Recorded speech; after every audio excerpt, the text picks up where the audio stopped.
Hi, I'm Sarah Kenny, the Vice Chair of Maritime UK and the CEO of BMT Group. I would like to thank Mersey Maritime for running with this important Maritime Exchange event today and for asking me to speak at the Technology and Innovation panel to kick things off. Before I start, I wish you and your families well during these uncertain times.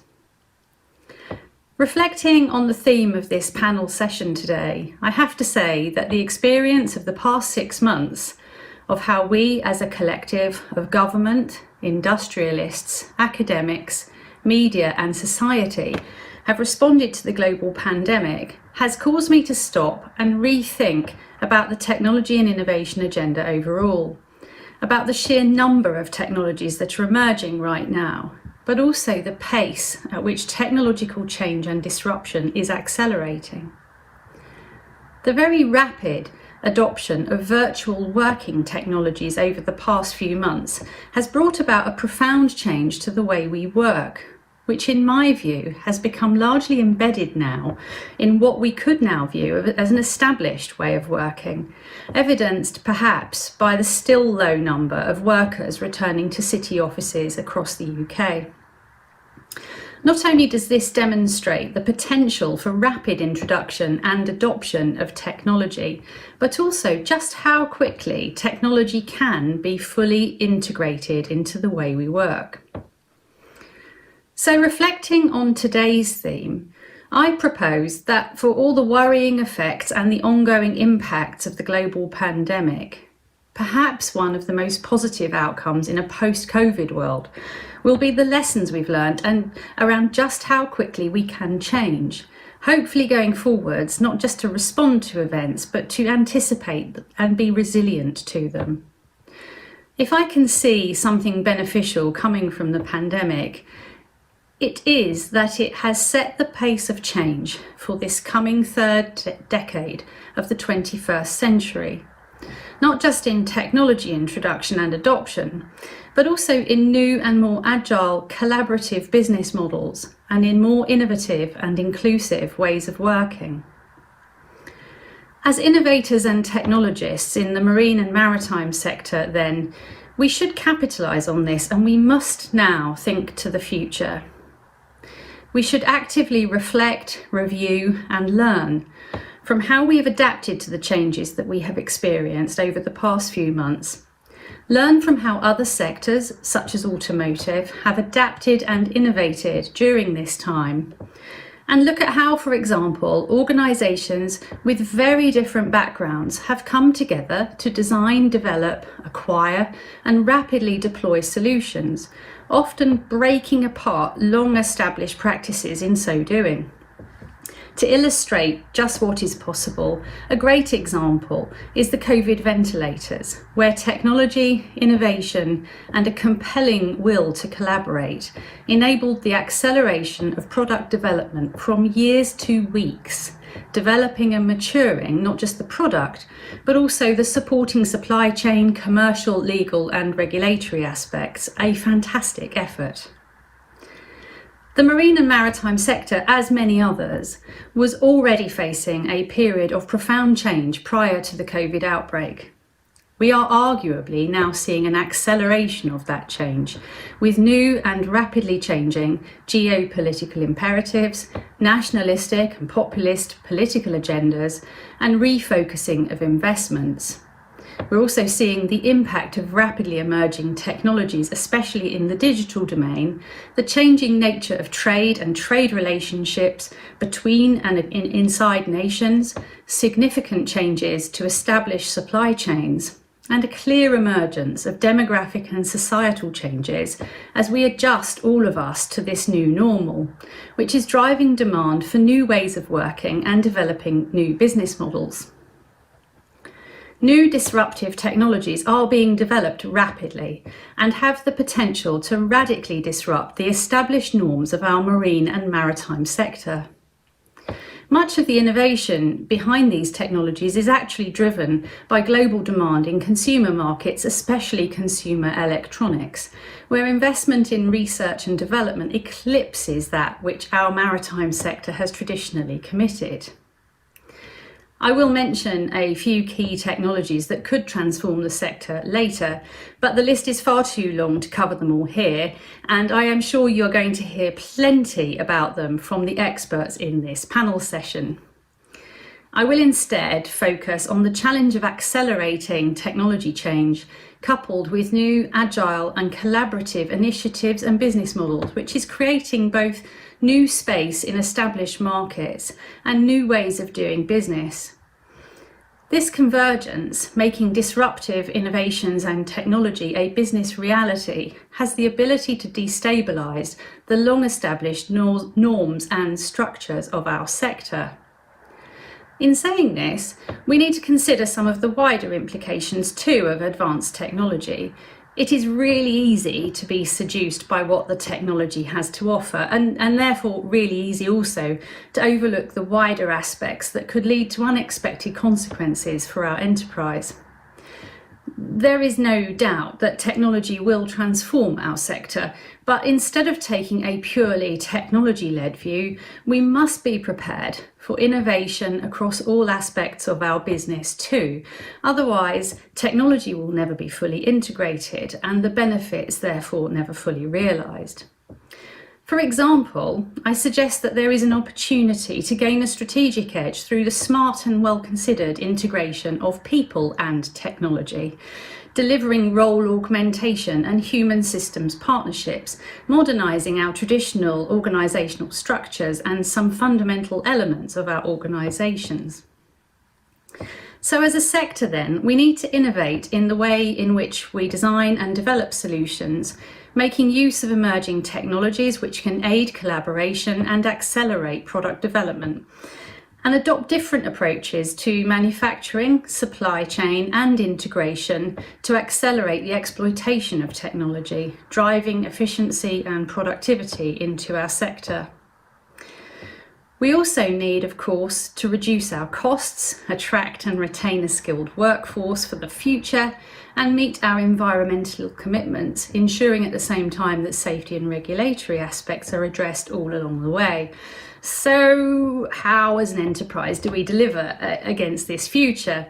To make it all work for our benefit and to realise the technological opportunities ahead of us, we must build a culture of collaboration within the sector and across the sector, one that does not necessarily have a strong, long tradition of such. And whilst we've made a lot of progress in this area, there is still much more to do. As an example of really great progress, I'll cite the collaboration by industry and academia, supported by UK government, to establish a maritime research and innovation hub, MARI UK. MARI UK is an open consortium aimed at getting substantial funds for the UK maritime sector overall, by demonstrating government, industry and academic willingness to cooperate and, importantly, to co-invest. This provides an opportunity for much needed technical collaboration and synergy nationwide to meet the emerging challenges and opportunities in the marine and maritime sector. Since the official launch of MARI UK, the team have successfully commissioned R&D projects with over 20 UK-wide organisations, focusing on innovative ways to develop technology to assist the UK's transition to a future zero-emission shipping and towards technological innovations that can demonstrate improvements to UK maritime services and operations overall. Research now underway includes the themes of autonomy and robotics, novel power and propulsion systems, novel fuels, energy efficient vessels, energy storage, smart navigation and maritime cyber risk mitigation. Furthermore, as part of the UK government's integrated review, MARI UK have just submitted a bid to transform the UK's freight distribution network by minimising our reliance on land-based haulage to a new vision of a UK coastal highway through safe, zero-carbon, short-sea autonomous, eventually, shipping. This will drive economic prosperity and support regional development across the UK, in particular in coastal areas, for a partnership investment of 530 million over 10 years, ultimately aiming to move 25% of the UK's land haulage tonnage by kilometre via a zero carbon autonomous fleet of coastal vessels. The aim is to create a zero carbon transportation system, reducing greatly road congestion that is also commercially viable, leading to greater UK prosperity and potential for exports. It includes work on advanced manufacturing in shipbuilding, port automation, digital connectivity and smart and autonomous ships.